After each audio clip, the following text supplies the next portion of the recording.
Tema ketiga adalah penanganan disinformasi dan kerukunan warga.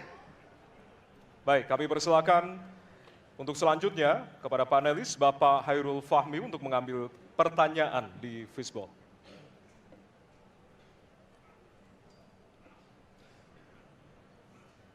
Ditujukan ke depan adalah amplop Huruf A. A. Baik.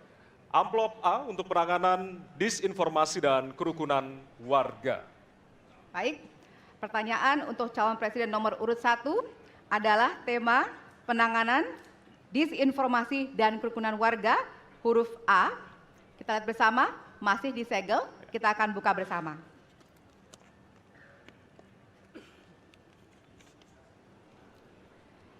Sejauh ini, masih banyak ditemukan kasus-kasus persekusi, kekerasan, dan diskriminasi oleh satu kelompok masyarakat terhadap kelompok lainnya. Pertanyaannya, apa kebijakan Anda untuk melindungi warga negara dan memperkuat toleransi dalam masyarakat Indonesia yang majemuk? Waktunya 2 menit dimulai dari sekarang. Setiap pelanggaran hukum tidak boleh dibiarkan tak dihukum. Karena apabila dibiarkan, dia akan menular dan dia akan dianggap sebagai sesuatu yang benar. Karena itu langkah yang pertama adalah setiap kali ada pelanggaran dikerjakan oleh siapapun, kapanpun, dimanapun, maka tegakkan aturan, tegakkan hukum. Nomor 1. Yang kedua, ketika kita berbicara kerukunan, maka kita harus melakukan usaha berkomunikasi dengan semua. Negara tidak boleh memusuhi salah satu unsur yang ada di masyarakat. Nggak boleh. Negara adalah penyelenggara yang harus menjangkau semua. Kami mungkin tidak suka, mungkin tidak setuju dengan pikiran seseorang. Tapi negara harus memberikan hak kepada dia untuk berbicara, termasuk untuk mengkritik. Sehingga ada ruang kebebasan kepada rakyat untuk menyampaikan pendapatnya. Jadi kita harus sadar, negara bukan mengatur pikiran, negara bukan mengatur perasaan, negara mengatur tindakan. Di situ kita atur. Dan bila melanggar, maka itu dilakukan tindakan penegakan hukum. Lalu ketika sampai kepada usaha untuk menjangkau semua, pasti komunikasi dilakukan. Tapi selalu saja ada peristiwa pelanggaran, ada peristiwa kekerasan, dan seringkali rakyat tak tahu kemana harus melaporkan.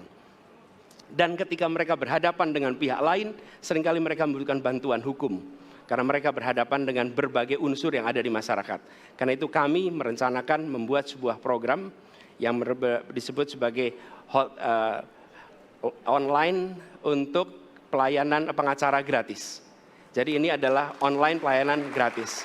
Yang kami sebut sebagai, istilah yang kami gunakan adalah hotline Paris. Itu namanya kira-kira. Nah, dengan cara begitu, maka rakyat mengalami masalah bisa minta tolong kepada negara untuk didampingi pengacara dari negara. Terima kasih. Baik. Terima kasih. Dan selanjutnya kami persilakan kepada calon presiden nomor urut 2 untuk menanggapi jawaban dari calon presiden nomor urut 1. Waktu Bapak 1 menit. Dimulai dari sekarang. Saya kira yang sangat dirasakan oleh banyak kelompok, terutama kelompok minoritas, Pak. Saya ingin tanya bagaimana tanggapan Bapak tentang keluhan adanya kelompok-kelompok minoritas yang ingin membuat tempat ibadah tapi sangat sulit karena faktor-faktor yang dipersulit oleh birokrasi dan sebagainya. Masih ada waktu, Bapak? Cukup. Sudah cukup? Baik, terima kasih. Selanjutnya kami persilakan kepada calon presiden nomor urut 3 untuk menanggapi jawaban calon presiden nomor urut 1. Waktunya 1 menit, dimulai dari sekarang. Ada yang lebih penting saya kira meskipun seluruh proses memang harus dilalui. Penegakan hukumnya, menghukum yang bersalah, dan aparat hukum tidak boleh ragu pada soal itu. Tapi ketika kemudian kita kembalikan pada persoalan yang potensial muncul, itulah kenapa Pak Mahfud kemarin di Sabang berbicara dengan banyak tokoh agama. Agar di samping pendidikan agama, mereka memberikan juga pendidikan budi pekerti. Agar kemudian dia bisa mengerti sejak awal bagaimana berbeda dalam suku, agama, golongan, sehingga mereka akan bisa bareng-bareng memahami. FKUB, tokoh masyarakat semua dilibatkan dalam proses keseharian dalam pengambilan keputusan. Kalau itu bisa terjadi, rasa-rasanya bangsa ini akan membangun harkat dan martabatnya karena kita memang berbeda, tapi kita dipersatukan. Masih ada waktu, Bapak? Cukup. Ya.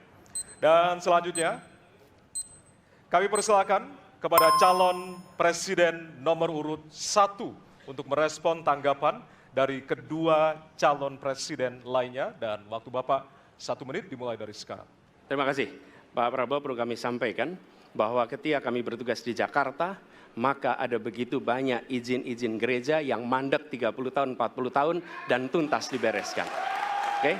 Antrian yang amat panjang, yang tidak pernah selesai. Dan kemudian banyak kelompok agama dari mulai Buddha, Hindu, Kristen yang mengalami kesulitan mendirikan tempat ibadah, mereka menerima izin tempat ibadah dan mereka bisa beribadah dengan baik.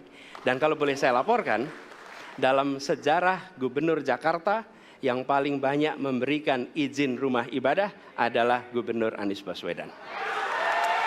Termasuk ketika umat Islam mau mendirikan masjid dan tidak bisa mendapat izinnya, saya bicara. Ketika umat Kristen mau mendirikan gereja tidak bisa mendapatkan izin dari masyarakat, saya bicara. Dan semuanya akhirnya mendapatkan izin untuk bisa beribadah. Terima kasih. Terima kasih. Baik, sudah cukup Bapak? Masih ada waktu? Cukup. Ya. Baik, terima kasih, kita berikan tepuk tangan buat calon presiden 2024.